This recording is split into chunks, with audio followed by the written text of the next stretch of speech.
Hi there, I'm Peter Davis, and I'm going to be teaching another theater history course this spring through the Ollie program at UC Berkeley. This time, I'm going to be teaching a course on the history of comedy. I've called it How Comedy Changed the World. And the reason why I did that is because I think comedy has, over the years, been taken for granted and has been perhaps overlooked a bit by serious scholarship. Whereas I think comedy has a much more direct line, a much more direct approach to the actual feelings of a culture, of a people.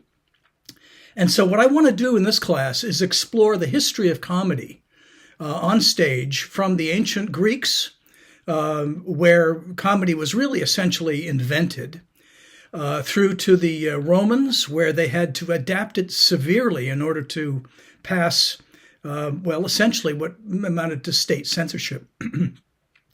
And then we will take a look at the rise of popular forms of comedy in the sense of the commedia dell'arte during the Renaissance, and how that kind of comedy, a very physical comedy, changed the way we looked at ourselves and our lives and our politics, and essentially our business. After all, commedia dell'arte was, in my view, a mercantilist form of theater.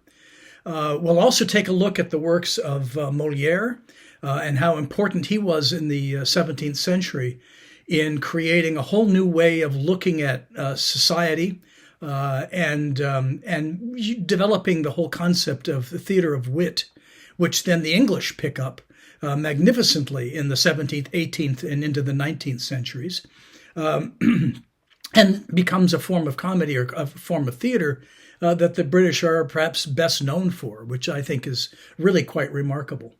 And as a result, we're going to take a look at the end of the 19th century at one of the great old favorites, and that would be The Importance of Being Earnest by Oscar Wilde. It's more than just a frivolous comedy. It is a much deeper approach to life and to politics and society of that age. And then we're going to finish up with Samuel Beckett's Waiting for Godot, which a lot of people don't necessarily consider a comedy, but I think it is, and we'll discuss why. So that is the class. It is a 6-week course, begins on March 31st on Tuesday at 1 o'clock to 3 o'clock, and finishes up on May 5th, Tuesday, and we will cover basically the entire history of theater from beginning to end. I hope you'll join me. Again, my name is Peter Davis, and I look forward to seeing you in class. Thanks.